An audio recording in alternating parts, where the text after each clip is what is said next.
جو رب کا پسندیدہ بننا چاہے ایک تو حیا کرے اور دوسرا پردے ڈالے، اس کا بھی عیب چھپائے، اس کا بھی عیب چھپائے، اس کے بھی عیب چھپائے۔ لیکن یہاں اگر تو تیرے پاس دولت اور طاقت ہے تو پھر سارے عیب چھپے ہوئے، اور اگر بندہ ماڑا ہے، غریب ہے، تو پھر کھول کھول کے منہ باتیں ہو رہی۔ میری غربت نے کیا مجھ کو زمانے میں بدنام، تیری دولت نے تیرے عیب چھپا رکھے۔ پردہ پوشی بڑے لوگ کرتے ہیں، کسی کو شرمندگی سے بڑے لوگ بچاتے ہیں۔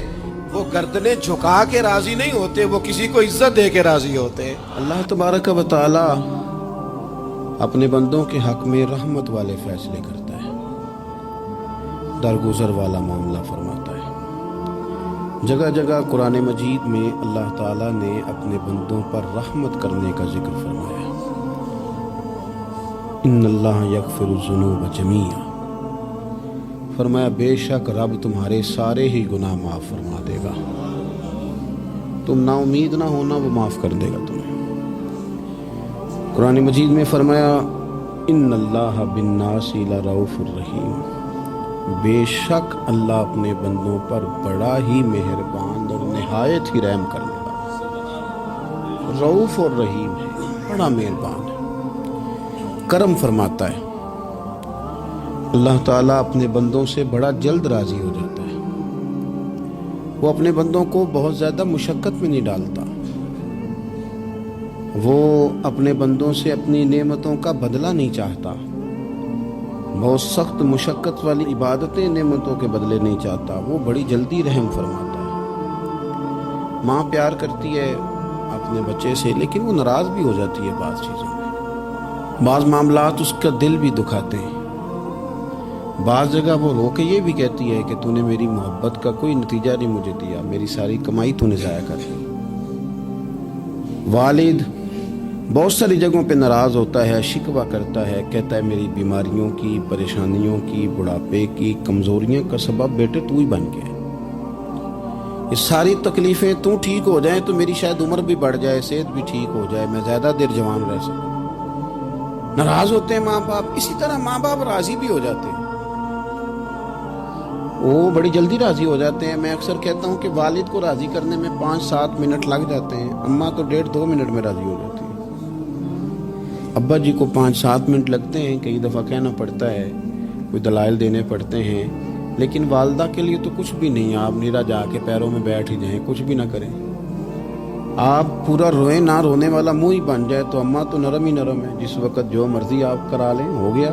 اللہ تبارک و تعالی بلا مثال و بلا تشبیہ سمجھانے کے لیے عرض کرتا ہوں، اللہ بھی بعض معاملات میں اپنے بندوں سے ناراض ہو جاتا ہے۔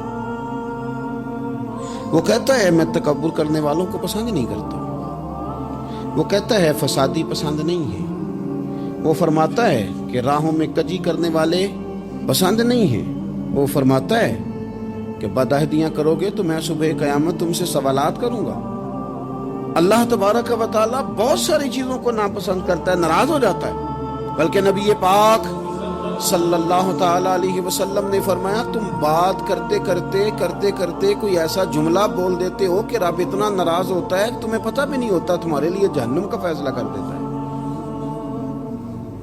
اس لیے پہلے تولو پھر بولو، خود اپنے لفظوں کی تو تم پہرے داری کرو نا کہ میں کیا کہہ رہا ہوں۔ کوئی ایسا جملہ، کوئی ایسی بات وارث شاہ مان کری نہ وارثانہ، کوئی ایسی بات نہ تمہاری زبان سے نکلے۔ اور حضور یہ بھی فرماتے ہیں کہ اس کا دوسرا پہلو بھی ہے، بعض اوقات تم بات کرتے ایسا جملہ کہتے ہو وہ اتنا راضی ہوتا ہے کہ تمہارے لیے جنت کا فیصلہ فرما دیتا ہے۔ مسلمان کو اب یہ حکم ہے، اس ساری گفتگو کا نتیجہ یہ ہے کہ وہ اپنے جذبات پر، خیالات پر، نگاہوں پر، زبان پر، کانوں پر تھوڑی توجہ دے، بے لگام نہ بنے، بے ترتیب نہ بنے، جو طبیعت میں آئے کر نہ گزرے، تھوڑا سا نہ سوچے سمجھے اور تھوڑا سنبھل کے چلے، کبھی ان کاموں کی طرف نہ جائے جن سے رب ناراض ہو جاتا ہے، ان کاموں کی طرف بڑھے جن سے اللہ راضی ہوتا ہے۔ میرے نبی پاک صلی اللہ تعالی علیہ وآلہ وسلم نے ارشاد فرمایا، بعض احادیث میں لفظ یہ ہیں کہ اللہ اپنے بندوں کو دیکھ کے مسکراتا ہے جو اس کی شان کے لائق ہے۔ جس ترتیب سے ہم مسکراتے ہیں، جس ترتیب سے ہم روتے ہیں، جس ترتیب سے ہم کسی بات کا اظہار تشکر کرتے ہیں، خدا ان باتوں سے پاک ہے۔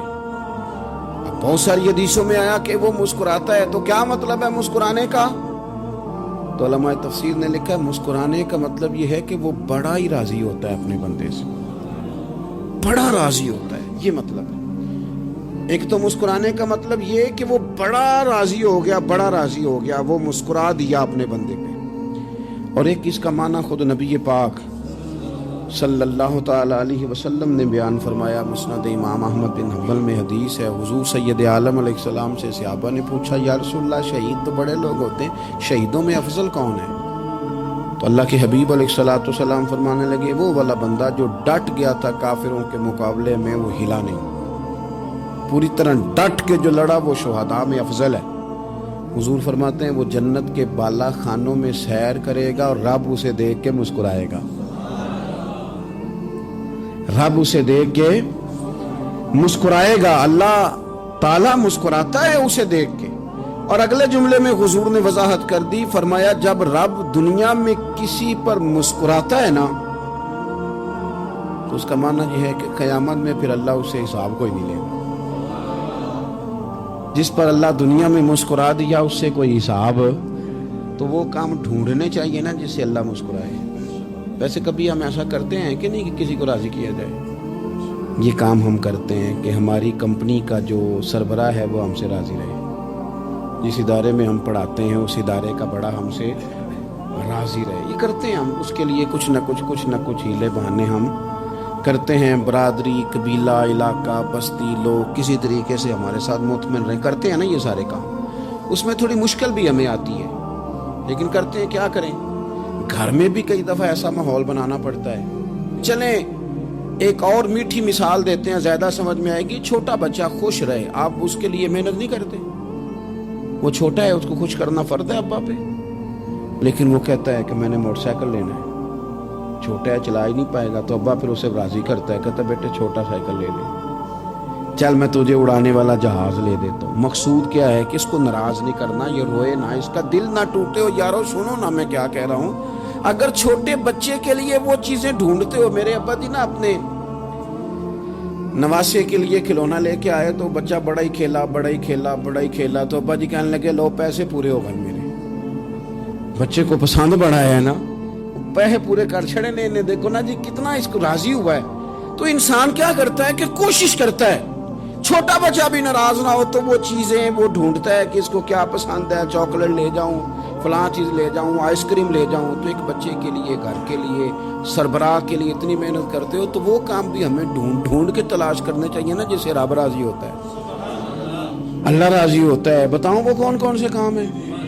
نبی کریم صلی اللہ تعالی علیہ وسلم نے ارشاد فرمایا 3 لوگ ہیں جنہیں دیکھ کے رب مسکراتا ہے۔ یا رسول اللہ صلی اللہ علیہ وسلم وہ کون کون سے؟ تو محبوب فرمانے لگے ایک وہ بندہ ساری مخلوق سوئی ہے، آدھی رات ہے، رات کا پچھلا پہر ہے، اس نے اٹھ کے وضو کر لیا، مصلی پہ کھڑا ہو گیا خدا کی یاد میں، فرمایا اسے دیکھ کے رب مسکراتا ہے جو اس کی شان کے لائق ہے، مسکراتا ہے اللہ۔ یہ تو سونے کا ٹائم تھا، یہ تو گہری نیند آنے کا وقت تھا، رات کا پچھلا پہر، رات پوے تے بے درداں نو نیند پیاری آوے، تے درد منداں نو یاد سجن دی ستیاں وی آن جگاوے، اور ساون کی کالی راتوں میں جب بوندا باندی ہوتی ہے، وہ راتوں کو اٹھ اٹھ روتے ہیں جب خلقت ساری سوتی ہے، اللہ مسکراتا ہے۔ اور سننا میرے بھائی، میرے نبی پاک صلی اللہ تعالی علیہ وسلم فرماتے ہیں جب مسلمان نماز کے لیے صفیں بناتے ہیں نا، ترتیب لگ رہی ہوتی ہے، اب اللہ کی بارگاہ میں کھڑے ہوں گے، قیام کریں گے، رکوع کریں گے، سجود کریں گے، فرمایا جب مومن صفیں بناتے ہیں تو رب دیکھ کے مسکراتا ہے، مسکراتا ہے۔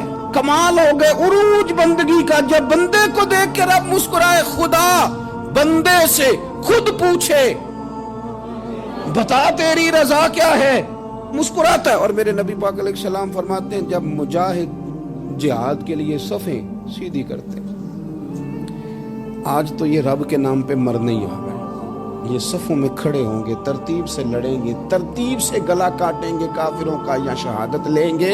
فرمایا جب جہاد کے لوگ صفیں بناتے ہیں تو رب انہیں دیکھ کے مسکراتا ہے۔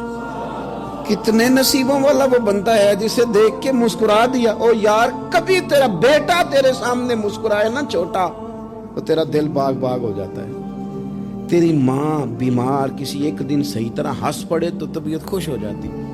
مجھے بتاؤ نا، جس کا رب بھی اسے دیکھ کے ہنس پڑے، جو اس کی شان کے لائق ہے، کیا اس بندے کے نصیبیں ہیں، کیا اس کے مقدر ہیں۔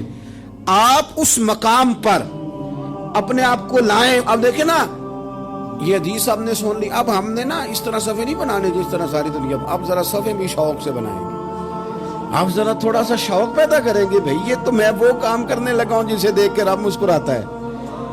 نبی پاک صلی اللہ علیہ وسلم نے فرمایا جب کوئی بندہ توبہ کرتا ہے نا، ہم توبہ کا رٹا لگاتے ہیں، یا اللہ میری توبہ، یا اللہ۔ اور توبہ کا تو مطلب یہ ہے کہ پچھلے گناہوں سے پکی توبہ، آج کے بعد یہ غلطی نہ کرنے کا پکا وعدہ۔ تو نے ساری شب برات رو کے گزاری ہے، بتا سویرے جھوٹ جوڑنے کا ارادہ ہے تیرا؟ آج کے بعد رشوت تو نہیں نہ لے گا، ملاوٹ تو نہیں نہ کرے گا، یہ توبہ ہے۔ اور اگر سارے کام اسی طرح کرنے تو پھر یہ توبہ کا رٹا ہے، جتنا مرضی لگاؤ۔